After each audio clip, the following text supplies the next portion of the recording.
Good morning, student. Today we learn about chapter 1 computer system of class 11 computer science. As we previously discussed about what is computer. A computer is electronic device that can program to accept data, process it and generate result. That means a computer is an electronic device which can input data, process data and generate output data. This is the components of the computer systems. First, input device takes inputs and second part is processing, that is done in CPU, that is central processing unit, and it will generate output device. Today we will discuss about the computer memory. Okay, so our topic is computer memory. As you know that computer memory is measured in bytes. The unit of memory is a computer system uses binary numbers to store and process data. Binary in the form of 0 and 1. The computer can understand only in binary form.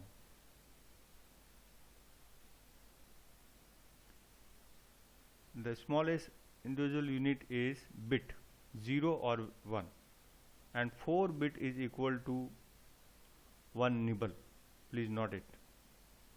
4 bit is equal to 1 nibble and 8 bit is equal to 1 byte.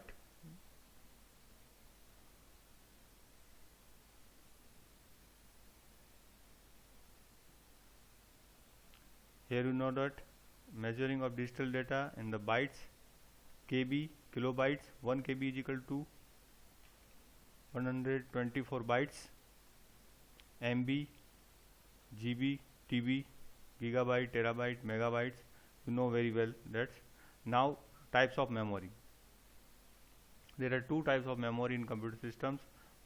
First is primary and second is secondary. Primary memory, that is the essential component of a computer system. That means without it our computer can't work properly. And there are two types of primary memory, RAM and ROM. That means random access memory and read-only memory.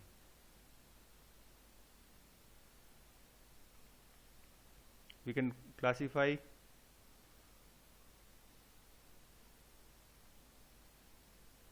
this type of memory, RAM and ROM. RAM is a volatile memory. That means as long as the power is supplied to the computer, it retain the data, but as soon as the power supply is off, all the component of RAM are wiped out. That means जब भी आपका computer में power होगा तब तक data जो है वो रैम में रहेगा, और जैसे ही पावर ऑफ होगा तो डेटा वहाँ से निकाल दिया जाएगा. तो RAM and ROM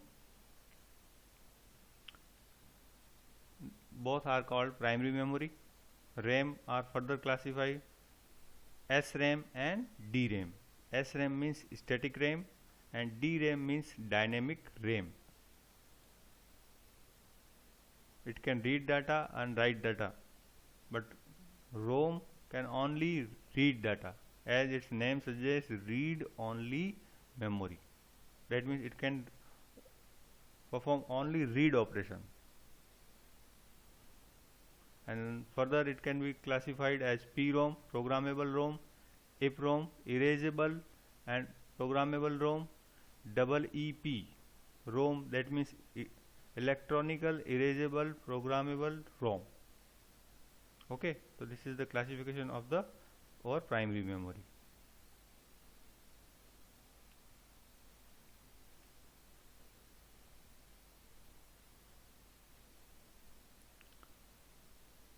On other hand, RAM is non-volatile. Okay, RAM is fixed, which means its contents are not lost even when the power is turned off. It is used to as a small but fast permanent storage for the component which are rarely changed.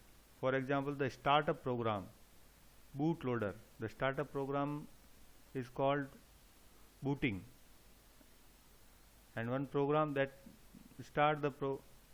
complete the process is called bootloader, that loads the operating systems into memory is stored in ROM. That means जब भी हम computer start करते हैं तो सबसे पहले operating system memory में load होता है. तो ये प्रोसेस जो होती है ये कहलाती है बूटिंग. और ये जो प्रोग्राम जिसके थ्रू किया जाता है that is called boot loader. अगर ये बूट लोडर वर्क नहीं करेगा तो आपका कंप्यूटर स्टार्ट नहीं होगा.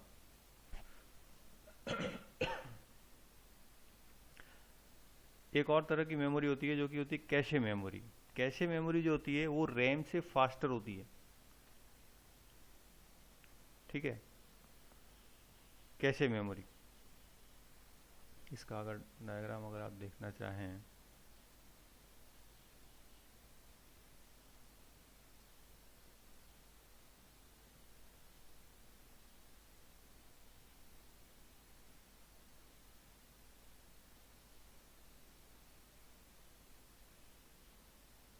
ये देखिए मेमोरी यूनिट है. ठीक है, ये कंप्यूटर प्रोसेस है. Input devices, memory devices, central processing unit, control unit, ALU, registers. और यहाँ मेमोरी और प्रोसेसर्स के बीच में एक मेमोरी और होती है. This is called cache memory. It is faster than RAM. और इसका जो पर्पज होता है, जो फ्रीक्वेंटली आपने जो पेज एक्सेस किया है उसको वो मेमोरी प्रोवाइड करती है.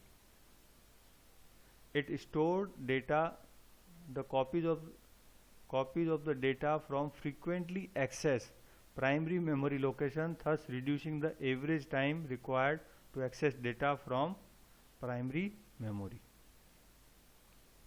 दैट मीन्स आप जो बार बार डेटा जिसको एक्सेस करते हैं उसको वो कैशे मेमोरी में लोड किया जाता है. तो दैट मीन्स नेक्स्ट टाइम जब भी आपको लोड करना पड़ेगा, यूज़ करना पड़ेगा, तो उसमें टाइम आपका कम लगेगा. That is called cache memory. Okay, तो ये हो गई आपके प्राइमरी मेमोरी.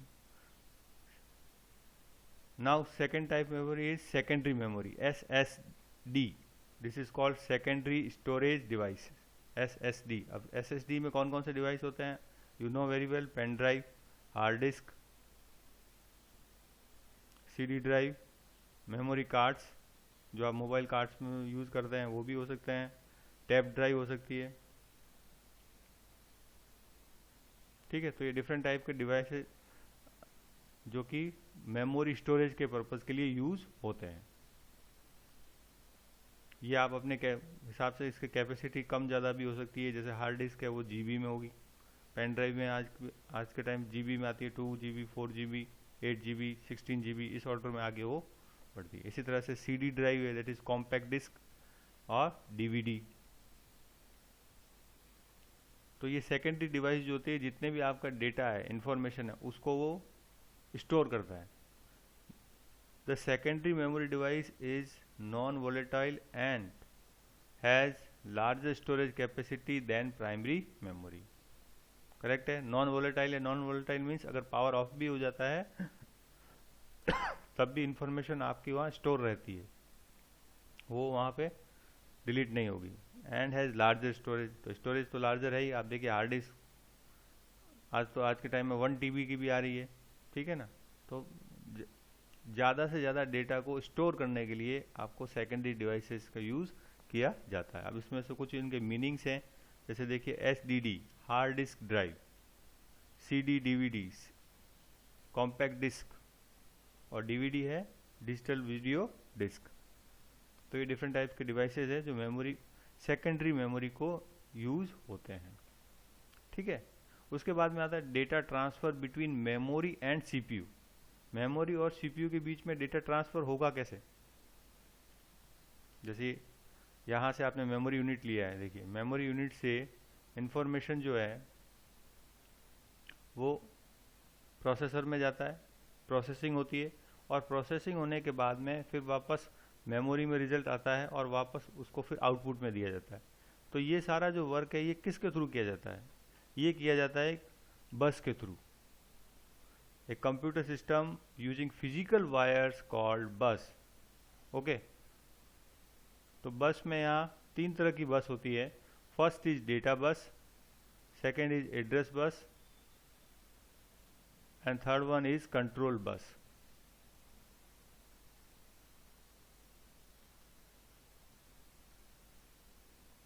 ये देखिए, देर आर 3 टाइप ऑफ बस, कंट्रोल बस, एड्रेस बस एंड डेटा बस। तो सबसे पहले हम बात करते हैं डेटा बस। डेटा बस का पर्पज क्या होता है? जैसे उसका नेम है, इट्स कैरीज डेटा। तो आपका कंप्यूटर सिस्टम कितने बिट का है उतना डेटा वो एक समय में कैरी कर सकती है। 8, 16, 32, 64 bits by directional. By directional का मतलब है कि डेटा आ भी सकता है और जा भी सकता है। बाई डायरेक्शनल डाटा स्टोरेज और लोडेड टू और फ्रॉम द मेमोरी। ये देखिए डेटा बस है और डेटाबेस में ये बाई डायरेक्शनल दिए हैं। तो डेटा बस से आपको इन्फॉर्मेशन सीपीयू में जा सकती है, मेमोरी में जा सकती है, एंड इनपुट आउटपुट में भी इन्फॉर्मेशन आ जा सकती है, और ये बाई डायरेक्शनल है सबसे पहली चीज। सेकेंड हम बात करते हैं एड्रेस बस। एड्रेस बस जो होता है, जैसे उसका नेम है, इट्स कैरीज एड्रेस, कि कौन से जितने भी डिवाइसेस होते हैं उन सभी का एड्रेस होता है, उस एड्रेस के अकॉर्डिंग वो डेटा डिलीवर होता है। ठीक वैसे ही जैसे पोस्ट ऑफिस में किस तरह से आप लेटर जब डालते हैं तो सबसे पहले आप एड्रेस लिखते हैं, ठीक है ना। तो एड्रेस जो होता है वो 16 या 32 बिट पैरेलल ये वायर्स होता है, ठीक है। Address bus uses the transmitting addresses to memory. That means data को कौन से डिवाइस पे लेके जाना है वो एड्रेस लिखा जाता है और वो उसके थ्रू एक्सेस किया जाता है। और एड्रेस बस जो होता है, ध्यान से देखिए, यूनी डायरेक्शनल बस है। यूनी डायरेक्शन का मतलब एक डायरेक्शन में ही वो रन होती है। थर्ड टाइप होती है control signal, control bus. The signals are maintaining and status information.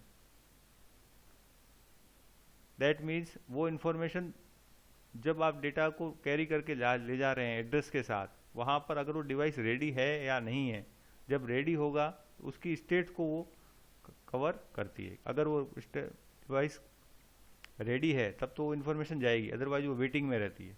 तो sets processor in a specific operation mode, ठीक है ना। ये देखिए एक बार वापस बता देते हैं। First, data bus to transfer data between different components. अब डिफरेंट कंपोनेंट्स कौन कौन से हो जाएंगे हमारे? सीपीयू में जा सकता है, देखिए ये देखिए डेटाबेस बाई डायरेक्शनल है, ठीक है। इसी तरह से मेमोरी में जा सकती है इंफॉर्मेशन। मेमोरी में क्या हो सकता है? रैम में जा सकता है। इसी तरह से रैम में हो सकता है, सेकेंडरी डिवाइसेस हार्ड डिस्क वगैरह इसमें ट्रांसफर हो सकता है data, and input output device में भी ट्रांसफर हो सकता है। Okay, next is address bus. Address bus to transfer address between CPU and main memory. The address of the memory location that the CPU want to read or write from the specified in the address bus. That means address bus का purpose क्या होता है? उसको address को लेकर जाना है, जितने किस डिवाइस पर जाना है उसका पर्टिकुलर एड्रेस होगा, उस एड्रेस पर वो लेकर जाएगी। इसी तरह से थर्ड बस जो है that is called control bus to communicate control signals. Control signals का मतलब है, इसको आप सिंपल समझिए कि जैसे आप ट्रैफिक सिग्नल्स होते हैं, तो ट्रैफिक सिग्नल्स में क्या होता है, जहाँ पर भी चौराहा आता है, ठीक है ना, जहाँ पर 4 रास्ते आ रहे हैं, तो वहाँ पर क्या होता है, एक समय में एक रास्ता जो है उसको ग्रीन सिग्नल दिया जाता है और बाकी को रोका जाता है टाइमली। तो ठीक वैसे ही डिवाइस के अंदर भी ऐसी तरह से होती है, क्योंकि इन्फॉर्मेशन आ रही है और जा रही है, तो उसको किस तरह से कंट्रोल किया जाता है। This is called control signal to communicates control signals between different components of a computers.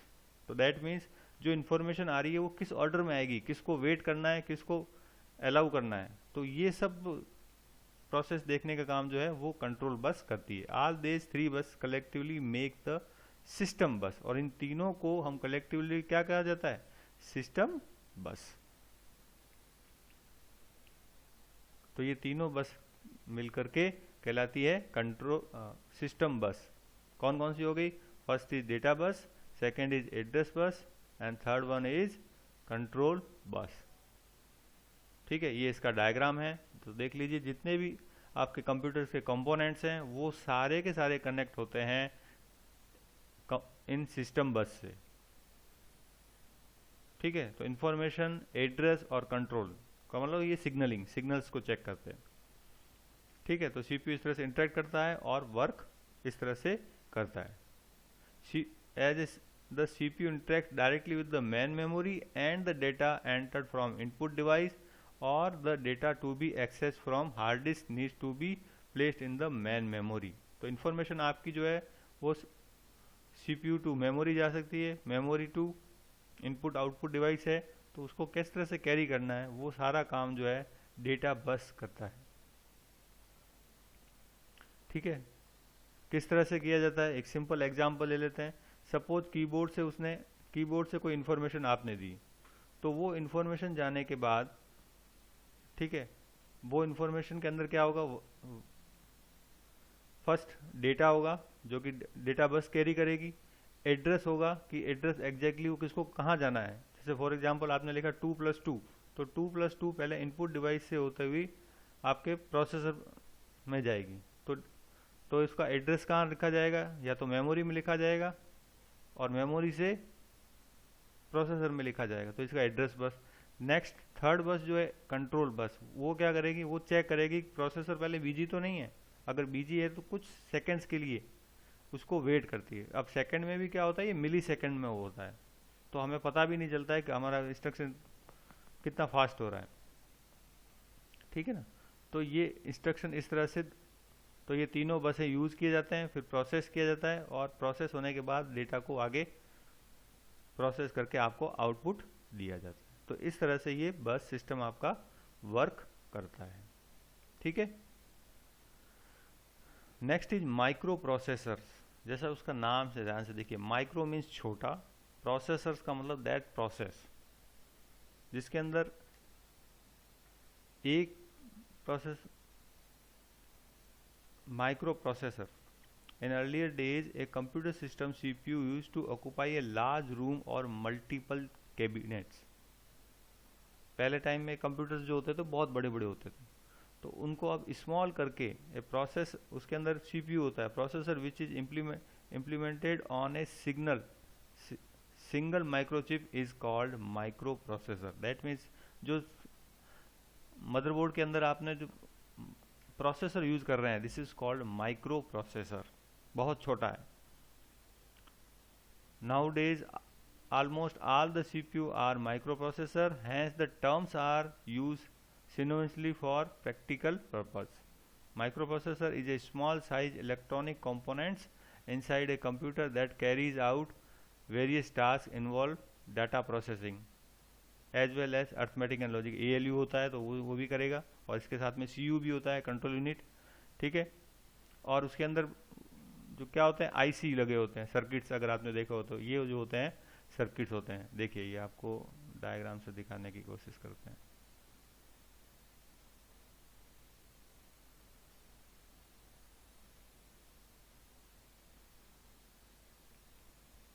ये देखिए ये प्रोसेसर है, ये जो पार्ट है ये प्रोसेसर्स है। ओके,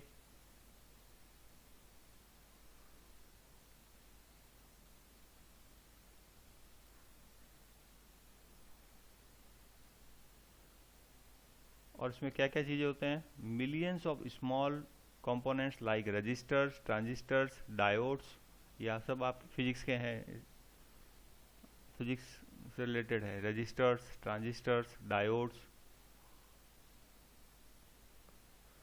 ठीक है, अब इसके बाद में इसने बताया generation of micro processor. Micro processor को किस तरह से डेवलप किया गया उसके बारे में एक का टाइम स्केल बताया गया है कि इसकी generation first to fifth generation है, first, second, third, fourth, fifth. Okay, और ये इसका टाइम दिया गया है 1971 में।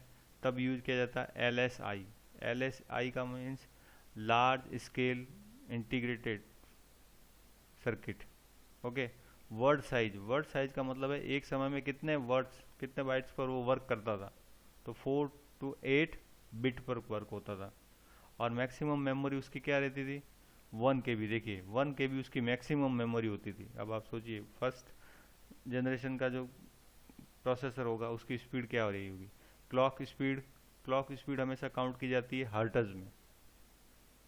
ओके, तो एक सेकंड में वो कितना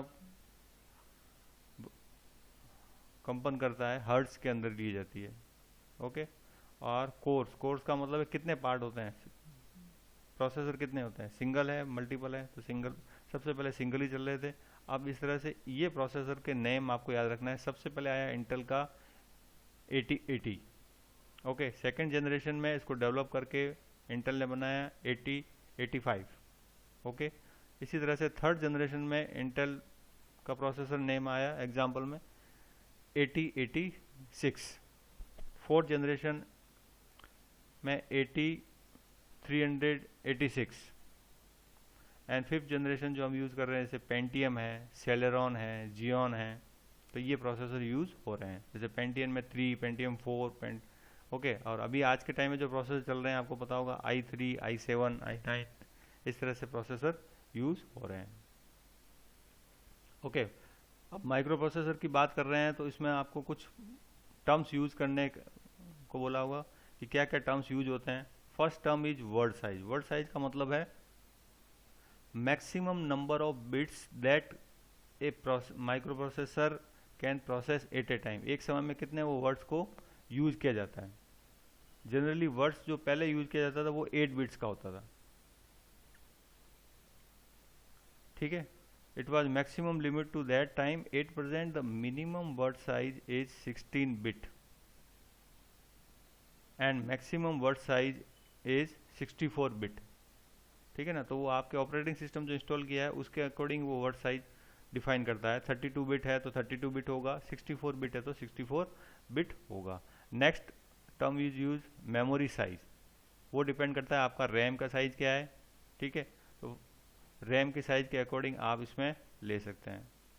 पहले MB में रैम आती थी, ओके, अभी आज के टाइम में GB में आ रही है 4 GB, ठीक है। तो इसको आज बहुत ज़्यादा एक्सपेंड फॉर्म में एक्साबाइट्स में भी रैम अवेलेबल है। Third type is clock speed. Clock speed का मतलब है प्रोसेसर की स्पीड कितनी है। कंप्यूटर में internal clock that generate pulses signals at regular interval of times. Clock speed simply means the number of pulses generated per second by the clock inside a computer. तो जितने ज़्यादा वो उसका pulses होगी, जितनी ज़्यादा स्पीड होगी, उतनी ही ज़्यादा इंस्ट्रक्शन वो कम से कम समय में कर पाएगा। ओके, ये किस में काउंट की जाती है, हर्ट्ज में। ओके, तो आपका प्रोसेसर अगर आपने सुना होगा कि क्या प्रोसेसर है, तो दैट मीन्स 3.1 गीगाहर्ट्ज, इस तरह से कहा जाता है। तो प्रोसेसर को अगर आपको देखना है कंप्यूटर पे तो विंडोज़ की एंड पॉज ब्रेक की आप प्रेस करें तो आप विंडोज़ की को देख सकते हैं। जैसे देखिए मेरा जो प्रोसेसर है उसको ध्यान से देखिए, ये 3.10 गीगाहर्ट्ज है, देख रहे हैं आप। तो that means this is the clock speed 3.10 gigahertz. Next is course. Course का मतलब है बेसिकली कि सिंगल प्रोसेसर है या मल्टी प्रोसेसर है। सिंगल प्रोसेसर है तो कोर सिंगल रहेगी, मल्टीपल है तो मल्टीपल होगी, ठीक है। तो CPU में जैसे डेवलप हो रहे हैं वैसे वैसे इसका name dual core, quad core means 4 core होगी, ड्यूल कोर का मतलब 2 कोर होगी, and octa core processor. Octa core means 8 processor at a time work करेंगे, तो उसकी कैपेसिटी है उतनी ही बढ़ जाएगी, ठीक है ना। तो जितने ज़्यादा PC में जितनी ज़्यादा कोर्स होगी उसकी कैपेसिटी उतनी ही टाइम्स बढ़ जाएगी। Clear. Next is micro controller. अब इसका नाम ध्यान से देखिए, micro controller. The micro controller is a small computing device which has a CPU RAM, ROM and other peripherals all embedded onto a single chip. तो ये माइक्रो कंप्यूटर्स यूज होते हैं, controller, as compare to microprocessor. Microprocessor से भी छोटे होते हैं, क्योंकि प्रोसेसर जो होता है वो आपके किस में लग रहा है, CPU में लग रहा है। ये उससे भी छोटा ही होता है, अपना खुद का CPU है, प्रोसेसिंग यूनिट है, प्रोसेसर है, रैम है, रोम है, अदर इक्विपमेंट उसके अंदर डालेंगे। That is only A CPU on a chip. एक चिप के ऊपर ही ये पूरा का पूरा CPU ले लिया है, तो उसका स्ट्रक्चर और भी ज़्यादा छोटा होता है। स्ट्रक्चर ऑफ माइक्रो, ये देखिए माइक्रो प्रोसेसर का आप स्ट्रक्चर देखेंगे आप समझ जाएंगे कि इसके अंदर ये कह सकते हैं कि इस तरह से एक छोटी सी डिवाइस है, ठीक है ना, और इस डिवाइस के अंदर ही अपना पूरा का पूरा प्रोसेसिंग यूनिट, पूरा कंप्यूटर सिस्टम है। ये कहिए आप, ये देखिए CPU भी है, मेमोरी भी है, बस सिस्टम भी अपना है, इनपुट आउटपुट और IO पोर्ट्स, सारी व्यवस्था इसने कर दी है, ठीक है ना। तो इस तरह से ये माइक्रो कंट्रोलर कहलाता है। अब कहाँ कहाँ यूज होता है वो भी आपको थोड़ा सा आइडिया बता देते हैं। अभी प्रैक्टिकली आपने देखा भी होगा ये सब चीज़ें।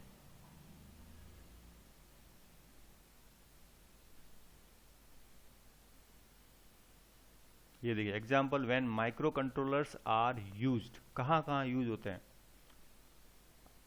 आप देखिए ATM में जाते हैं, ATM में भी माइक्रो कंट्रोलर्स यूज होते हैं। आपके कार में जो की यूज कर रहे हैं, जिसमें लॉक करते हैं, वो भी एक तरह का माइक्रो कंट्रोलर है। सिग्नल्स जितने भी देख रहे हैं वो भी एक कंप्यूटराइज हैं, तो वो माइक्रो कंट्रोलर है, क्योंकि एक ही चिप के अंदर वो पूरा का पूरा आपका CPU यूज कर रहा है। प्रोसेसर, रोम, रैम, मेमोरी सब उसके अंदर है।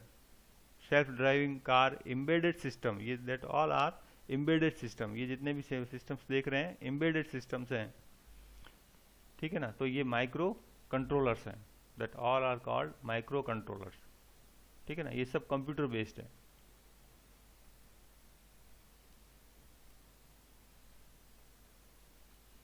ओके, क्लियर है। Next is data and information.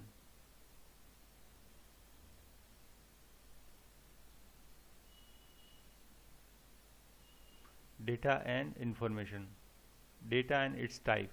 Data जो है हमारा कई डिफरेंट फॉर्म्स में हो सकता है। डेटा हमारा टेक्स्ट फॉर्म में हो सकता है।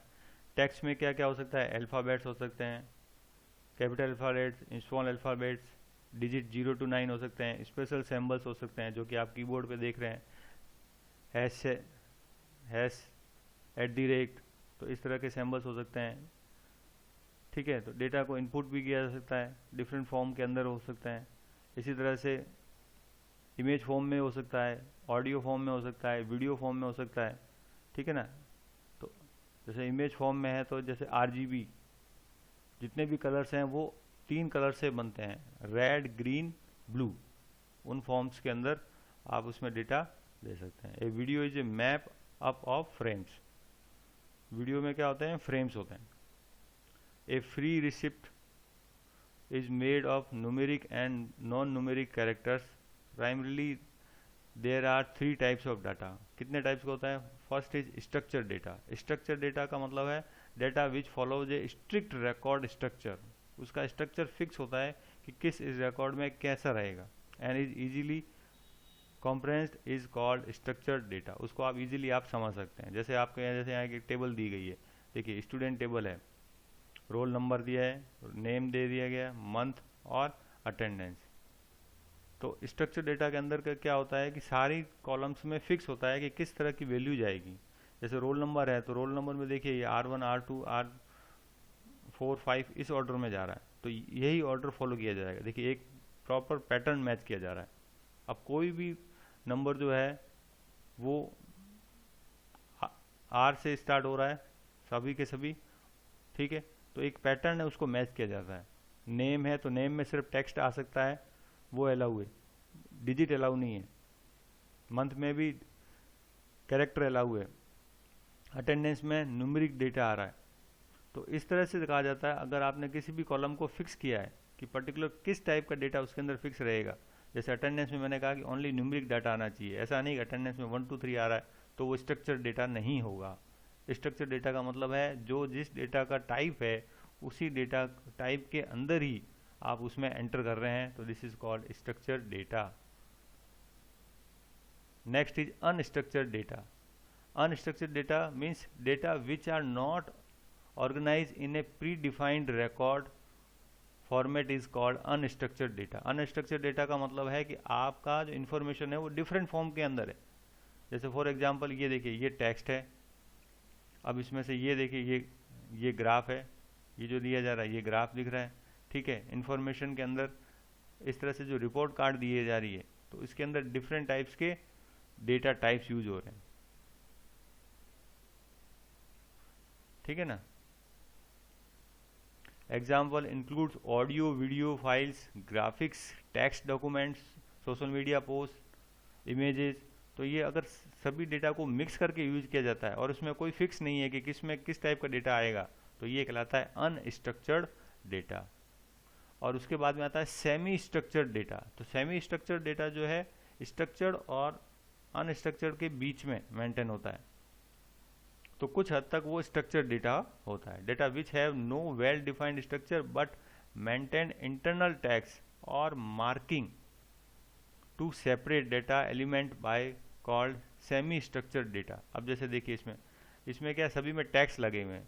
ये देखिए नेम के टैग में नेम दिया है, मंथ का टैग दिया है, वहाँ पर मंथ यूज हो रहा है, क्लास का टैग दिया है, क्लास है, अटेंडेंस में अटेंडेंस यूज हो रही है, ठीक है ना। Example include email documents, HTML page, common separated CSV files, इसका फुल फॉर्म याद रखिएगा CSV, that means comma separated values file, ठीक है ना। तो ये सेमी स्ट्रक्चर्ड है। सेमी स्ट्रक्चर्ड का मतलब है कि आप में पूरी तरह से वो स्ट्रक्चर्ड नहीं है और यहाँ टैग्स यूज होते हैं,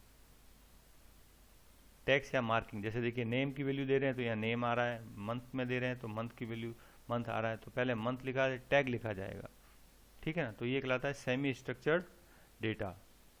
next is data capturing, storage and retrieval.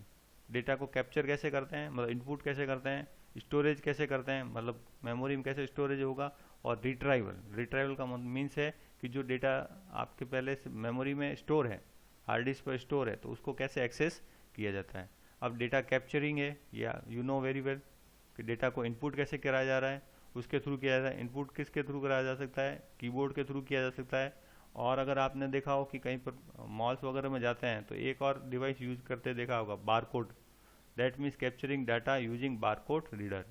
तो बारकोड रीडर में क्या है, जैसे ही वो स्कैन किया जाता है, स्कैन करने के बाद वो उस प्रोडक्ट की सारी डिटेल्स उसके पास आ जाती है, ठीक है ना। तो इस तरह से ये डेटा कैप्चरिंग हो गया। नेक्स्ट डेटा स्टोरेज है। तो डेटा स्टोरेज मीन्स जो आपने डेटा स्टोर कैप्चर किया है उसको स्टोर कहाँ करना है। मोस्टली आप हार्ड डिस्क पर करते हैं, ठीक है। हार्ड डिस्क पर, सर्वर पर, कहाँ पर आपको स्टोर करना है, that is called data storage. The process of storing the capture data for processing later, this is called data storage. Nowadays data is being produced at a very high rate and therefore data storage have become a challenging task. However, the cost of the digital storage devices has helped in simplifying this task. तो data को किस तरह से कहाँ पे organise करना है, कहाँ सेव करना है, तो क्या आपको हार्ड डिस्क यूज़ करना है, पेन ड्राइव यूज़ करना है, कहीं सर्वर पे स्टोरेज करना है, तो this is called data storage,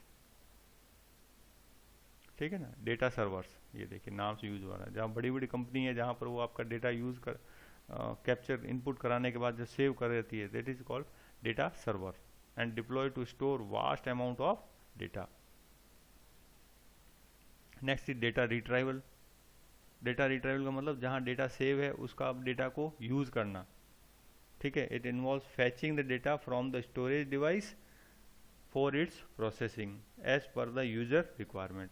user requirement के अकॉर्डिंग उसको यूज़ किया जा सकता है। जैसे फॉर एग्जांपल आपके पास में जैसे इलेक्ट्रिक बिल है, तो वो बिल जो कैसे आता है, वो जितना भी मेजरमेंट किया जाता है, आपका जो डेटा कि उसने कैप्चर किया है, रीडिंग जो करके जाता है, ठीक है, जो रीडिंग होती है उस रीडिंग से आपका वो बिल जनरेट करता है और बिल जनरेट करने के बाद आपको सेंड किया जाता है। तो this is called data retrieval.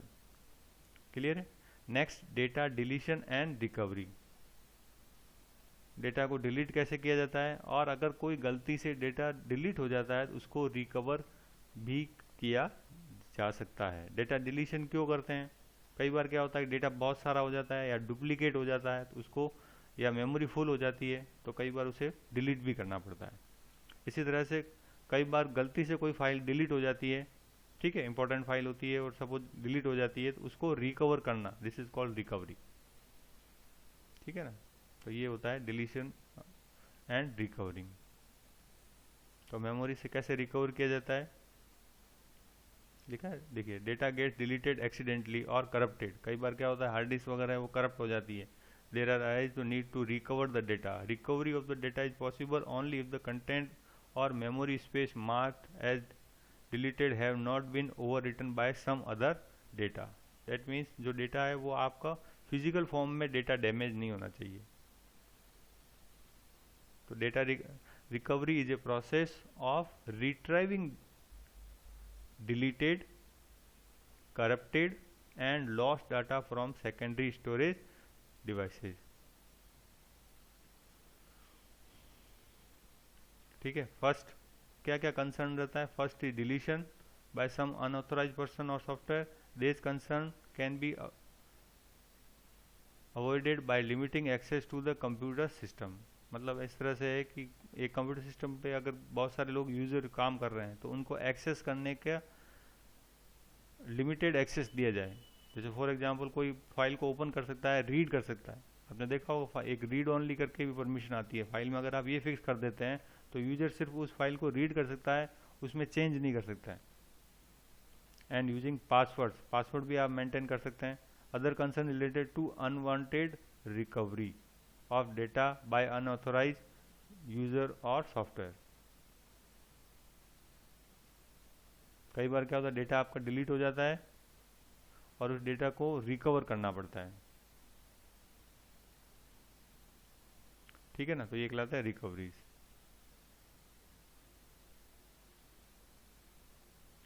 Okay,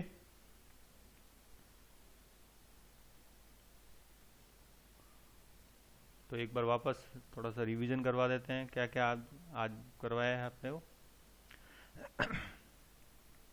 हमने स्टार्ट किया था मेमोरी से, कंप्यूटर मेमोरी।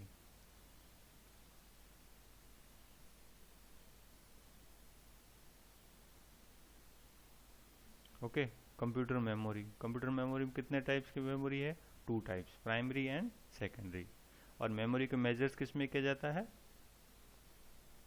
बिट में, ठीक है। स्मॉलेस्ट यूनिट जो है उसका बिट, और क्योंकि डिजिटल फॉर्म है तो या तो इन्फॉर्मेशन 0 में रहती है या 1 में रहती है। 4 bit is equal to called nibble, okay, और 8 bit is equal to called word. 8 bit is called byte, ये नोट कर लीजिएगा। और 8 बिट को आप वर्ड भी कह सकते हो, वो प्रोसेसर पे डिपेंड करता है उसको वर्ड साइज कितना है, ठीक है। 8 bit word is called a bite. तो ठीक है, बाइट जैसे इन्फॉर्मेशन है 0101 फॉर्म के अंदर रहती है, ठीक है। उसके बाद में ये डेटा मेजरमेंट यूनिट बता दिया था, KB, MB, GB, TB, किस इन्फॉर्मेशन को मेजर कैसे किया जाता है। Next is types of memory, primary memory and secondary memory. Primary memory में आपके पास 2 मेमोरी होती है, रैम एंड रोम। तो इसमें एक इंपॉर्टेंट क्वेश्चन बनता है, what is basic difference between RAM and ROM. तो फर्स्ट डिफरेंस तो ये, RAM is a volatile where ROM is a non volatile. Volatile means power dependent, जब तक पावर रहेगा तब तक मेमोरी में इंफॉर्मेशन रहेगी, और पावर जैसे ऑफ होगा मेमोरी से वो हटा दिया जाएगा, ठीक है। इस तरह से रोम है, रैम जो है रीड राइट दोनों ऑपरेशन परफॉर्म कर सकता है, और रोम जो है ओनली रीड ऑपरेशन ही परफॉर्म कर सकता है। इसके अलावा एक और टाइप की मेमोरी होती है, this is called cache memory. Cache memory जो होती है वो रैम और प्रोसेसर इसके बीच में होती है। तो इसकी स्पीड जो है वो रैम से ज़्यादा होगी और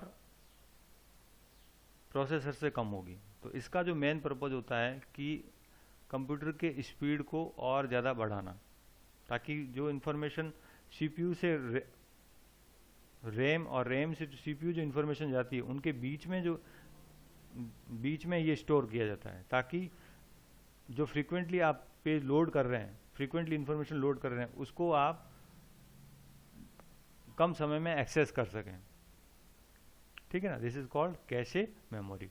next is secondary memory devices. You know very well that different type of secondary devices, pen drive, hard disk, CD drive, floppy drive, जो कि अभी आउटडेटेड है, ठीक है, मेमोरी कार्ड से आप यूज़ कर रहे हैं, ठीक है। तो ये डिफरेंट टाइप के सेकेंडरी डिवाइस हो गए। Data transfer between memory and CPU, किस तरह से डेटा ट्रांसफर होता है?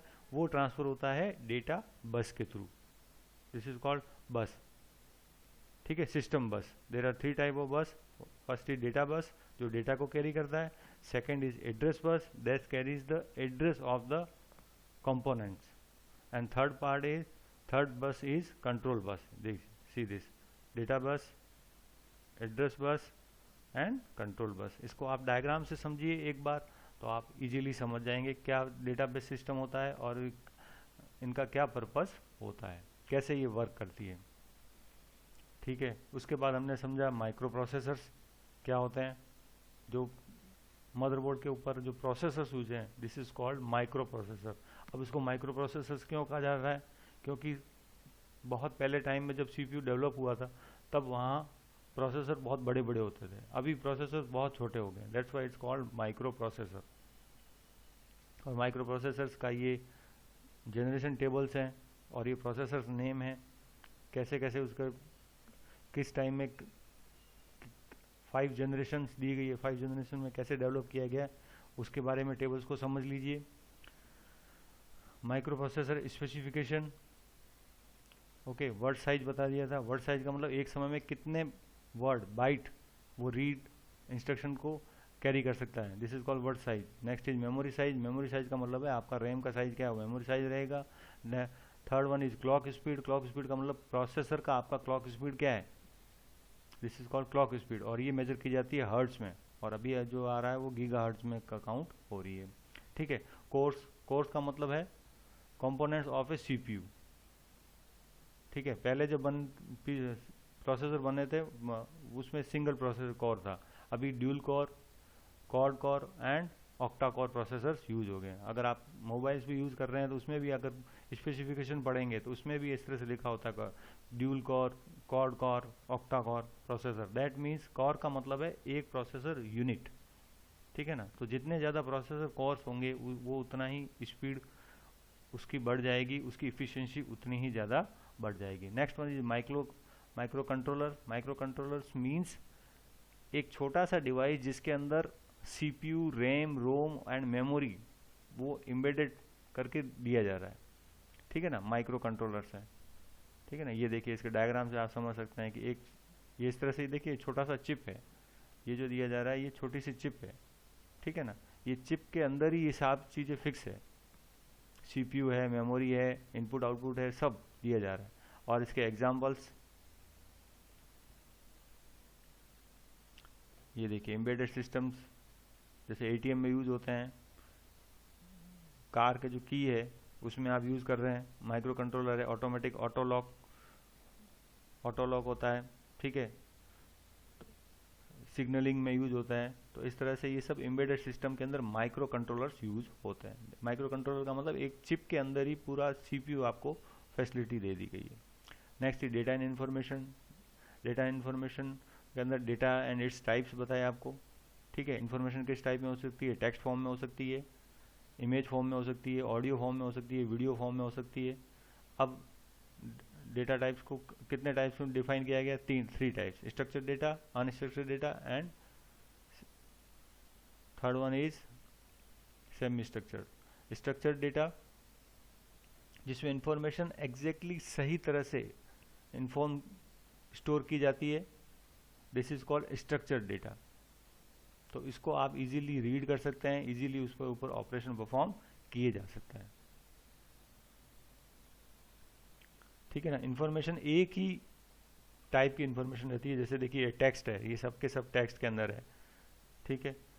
उसके अंदर आता है नेक्स्ट अनस्ट्रक्चर्ड डेटा, जब इन्फॉर्मेशन डिफरेंट फॉर्म्स में होती है, टेक्स्ट में होगी, इमेज में होगी, वीडियो में हो सकती है, ग्राफिक्स में हो सकती है। जैसे देखिए ये एग्जांपल दिया है, जैसे कोई, ठीक है ना, तो यहाँ पर इमेजेस भी होगी, टेक्स्ट भी होगा, ग्राफ भी होगा, तो इस तरह से this is called unstructured data. Third type is semi structured data. Semi structured data means information जो है वो आपकी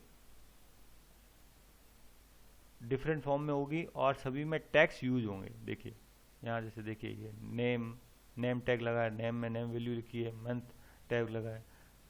इंटरनल टैग्स और marking to separate data elements are called semi structured data.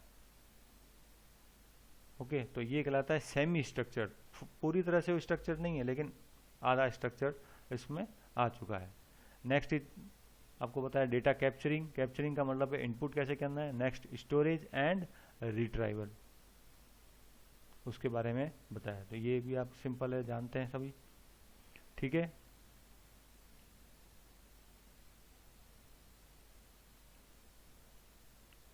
तो ये आज की क्लास हमारे लिए।